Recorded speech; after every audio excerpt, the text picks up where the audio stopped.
Halo guys, jadi di sini saya akan menjelaskan apa itu polimorfis.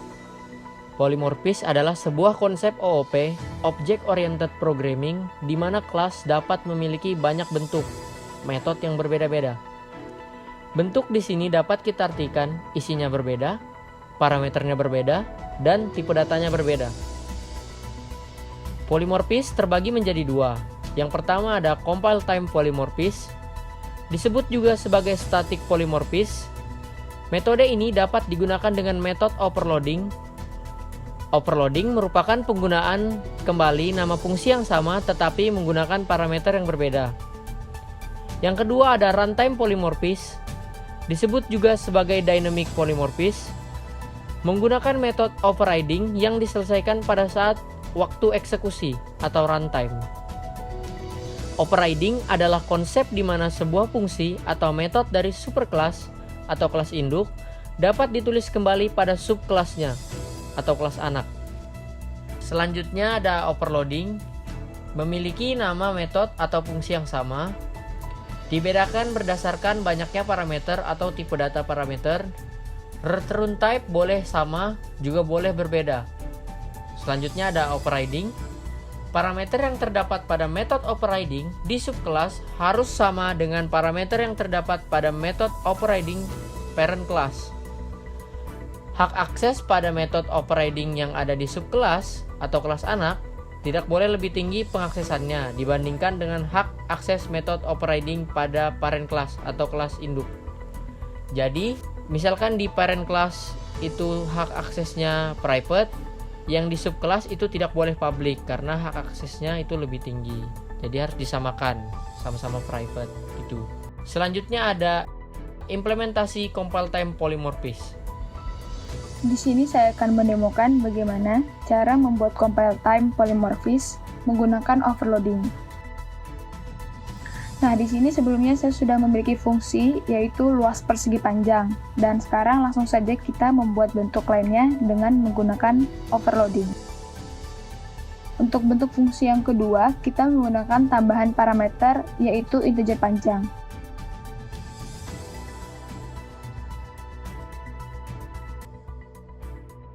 Dan untuk bentuk yang ketiga, sama seperti yang kedua, hanya saja menambah satu parameter lagi menjadi dua parameter, yaitu integer panjang dan integer lebar.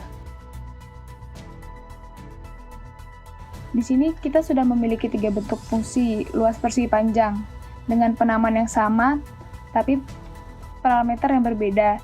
Yang pertama non-parameter, yang kedua memiliki parameter panjang, dan yang ketiga memiliki parameter panjang dan lebar. Maka langsung saja kita mencoba inisiasikan pada kelas main-nya. Sebelumnya pada main class kita membuat objek yang terlebih dahulu dan memberikan parameter bernilai untuk panjangnya 3 dan lebarnya 7.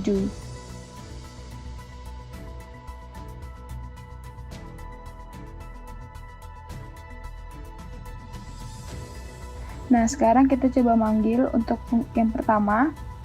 Kita panggil tanpa menggunakan parameter. Dan yang kedua, kita menggunakan pemanggilan parameter panjang bernilai 5. Dan yang ketiga, kita memanggil dengan parameter panjang 6 dan lebar 7.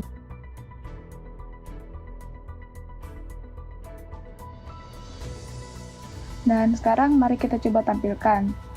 Ternyata hasil luas yang ditampilkan berbeda-beda, tergantung dari nilai yang diberikan. Bentuk yang pertama tanpa parameter menghasilkan luas persegi panjang sama dengan 21. Kenapa begitu? Karena dia otomatis mengambil nilai parameter pada objek yang sudah dibuat sebelumnya.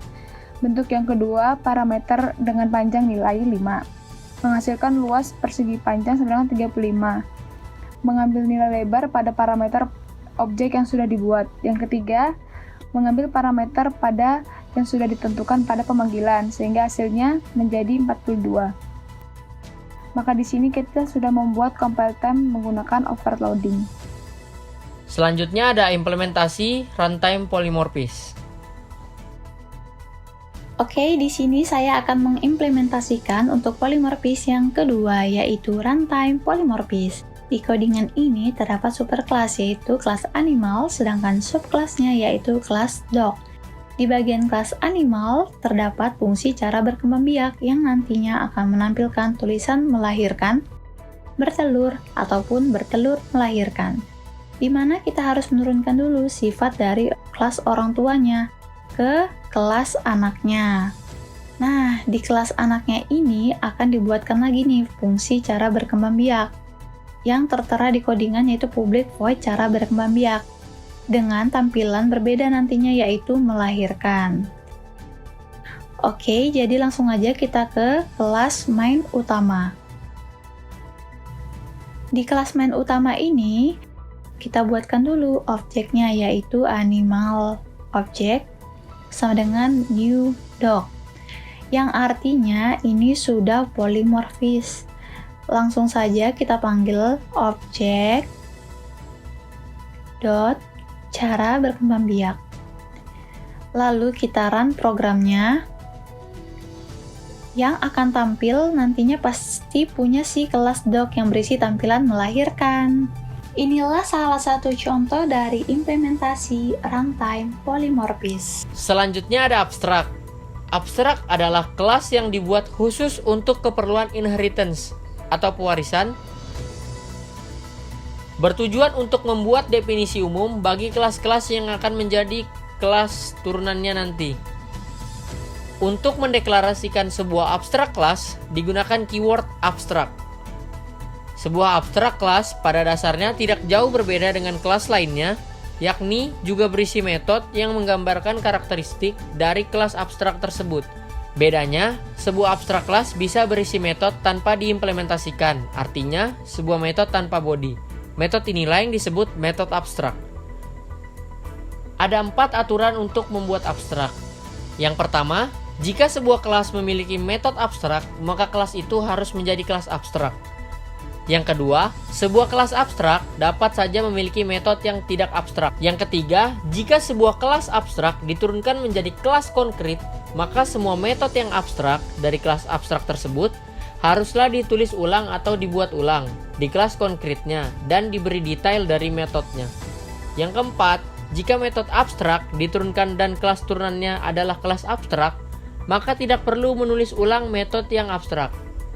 Jadi jika kelas turunannya itu masih kelas abstrak, kita tidak perlu lagi menuliskan metode yang sama. Tapi jika kelasnya konkret, kelas turunannya tadi, maka kita harus mengkonkretkan apa yang abstrak pada parent kelasnya tadi. Selanjutnya ada implementasi abstrak. Oke, selanjutnya adalah implementasi dari kelas abstrak. Jadi, seperti yang terlihat di layar, saya sudah membuat sebuah kelas dengan nama bentuk yang kemudian saya abstrakkan. Kemudian kita harus membuat sebuah fungsi yang kita abstrakkan juga dengan keyword abstrak tentunya. Jadinya adalah public abstrak int luas gitu. Nah, perlu diketahui bahwa di kelas abstrak ini tidak harus berisikan fungsi-fungsi yang abstrak saja, namun bisa berisikan fungsi-fungsi non-abstrak atau fungsi-fungsi yang tidak abstrak gitu. Oke, selanjutnya jika kita ingin mengisi nilai pada kelas abstrak yang telah kita buat tadi, maka kita harus menurunkannya ke kelas anak gitu. Di sini kelas anaknya adalah persegi yang mempunyai atribut P dan L. Nah, kenapa sih harus diturunkan di kelas anak? Karena memang pengisian nilai abstrak tadi akan dilakukan di kelas anak agar menjadi kelas yang konkret gitu. Oke, kita langsung turunkan, kita extend, kemudian kita buat fungsi abstrak yang sama yang ada di kelas induk, yaitu public int luas gitu. Nah, perlu juga diketahui bahwa saat kita akan menurunkan kelas abstrak ke kelas anak, kita itu sudah harus mengkonkretkan apa yang abstrak pada kelas induknya gitu. Jadi semisal di kelas induknya ada fungsi luas yang abstrak, maka kita harus mengkonkretkan fungsi tersebut. Nah, konkret di sini apa sih artinya? Jadi artinya itu adalah fungsi atau kelas yang bernilai. Jadi dia tidak akan abstrak lagi. Di sini juga menggunakan metode override karena memang pewarisan. Kemudian langsung kita coba di main class ya, seperti ini. Kita buat objeknya persegi P sama dengan new persegi dengan nilainya 4 dan 5, jadi panjangnya 4 dan lebarnya 5. Kemudian kita tampilkan menggunakan sistem outprintln seperti yang di layar, seperti ini. Kemudian kita coba running. Nah, hasilnya adalah 20, jadi hasilnya pas dan sesuai ya. Jadi memang pada intinya, syarat utama abstrak kelas ini harus memiliki kelas anak, karena ya di kelas anak ini kita akan mengisi nilai abstrak agar menjadi konkret seperti itu. Selanjutnya ada interface. Interface adalah sebuah kelas dengan tipe referensi dari abstrak pada Java. Jadi interface ini adalah cara lain untuk menuliskan abstrak pada kelas. Interface kelas digunakan untuk mengelompokkan metode-metode kosong yang abstrak. Secara umum, interface berfungsi sebagai penghubung antara sesuatu yang abstrak dengan sesuatu yang nyata. Aturan penggunaan interface yang pertama, metode pada kelas interface harus memiliki hak akses publik atau abstrak. Selain itu, maka akan error. Yang kedua, untuk konstanta pada interface bersifat statik dan final. Yang ketiga, konsep inheritance pada abstrak sama dengan konsep implementasi pada interface dengan keyword implements. Jadi jika kita ingin mengimplementasikan sebuah interface pada kelas, itu menggunakan keyword implements. Selanjutnya ada implementasi interface.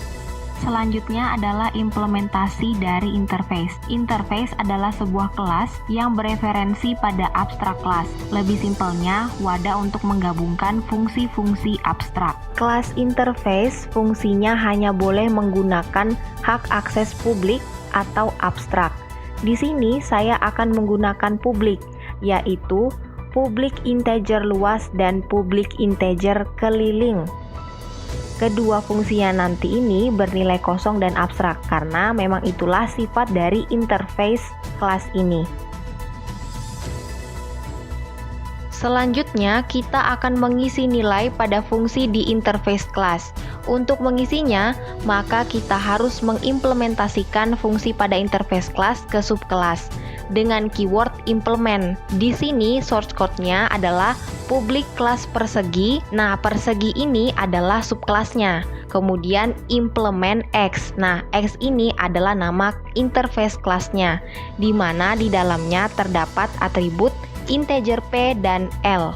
Selain itu, terdapat juga fungsi publik persegi berparameter integer P dan L, yang di dalamnya terdapat konstruktor guna menunjuk nilai P dan L. Setelah itu, kita mulai mengisi nilai dari fungsi pada interface kelas.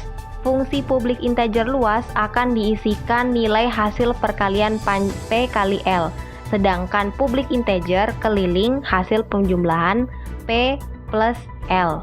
Alasan kelas interface harus diimplementasikan agar menjadi konkret, artinya fungsi-fungsinya memiliki nilai pasti. Alasan lainnya juga karena apabila tidak diimplementasikan akan terjadi error. Kemudian, di kelas main kita lakukan pendeklarasian objek, yaitu persegi P sama dengan new persegi 5,6.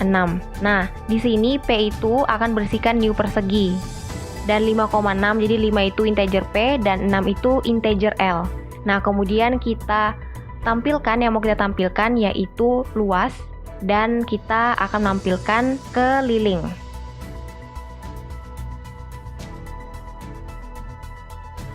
Lalu selanjutnya kita run. Outputnya 30 dan 11. Nah, 30 ini nilai luas karena hasil perkalian dari 4 P kali L, dan 11 itu keliling hasil penjumlahan P plus L. Yang terakhir, ada perbedaan antara interface dengan abstrak. Untuk interface yang pertama hanya boleh berisikan abstrak atau public method. Yang kedua, hanya dapat mendeklarasikan konstanta yang bersifat statik dan final. Yang ketiga, tidak bisa mengimplement kelas atau interface lainnya. Jadi, saat kita membuat interface itu tidak bisa mengimplementasi sebuah kelas atau interface lainnya. Pada abstrak, yang pertama bisa berisi abstrak dan non-abstrak method. Yang kedua, bisa mendeklarasikan konstan dan instan. Yang ketiga, suatu abstrak kelas hanya bisa mengextend satu abstrak kelas lainnya. Jadi tidak boleh 2 atau 3 atau lebih.